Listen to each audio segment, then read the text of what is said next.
West Midlands PC George Mitchell, or rather now former PC George Mitchell, would have been dismissed had he not already been allowed to resign before his misconduct hearing, according to West Midlands Police. Although I find this weird after it's said that he resigned after his hearing, therefore had already been told to do one without notice, therefore had in fact been dismissed rather than resigning. I know, it doesn't make much sense to me neither. George Mitchell hadn't even made it into the realms of being a real plod before his psychotic tendencies started to show, after allegations that he sent female colleagues graphic sexual messages and followed at least one of them home.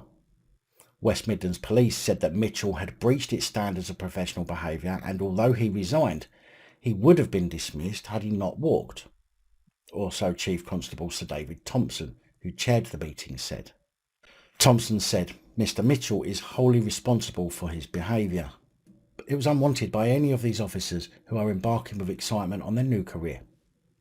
The nature of this communication is abhorrent, and he exploited the obvious desire of new officers to make his friends to make new friends to advance his sexual motives.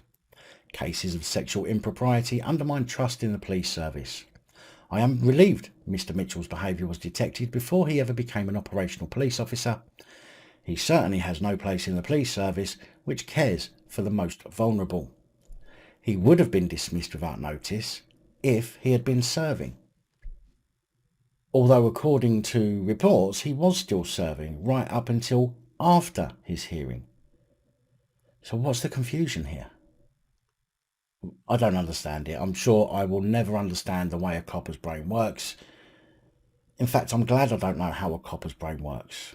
I have enough of my own problems to deal with without being narcissistic and psychotic and knowing that every fucker hates me.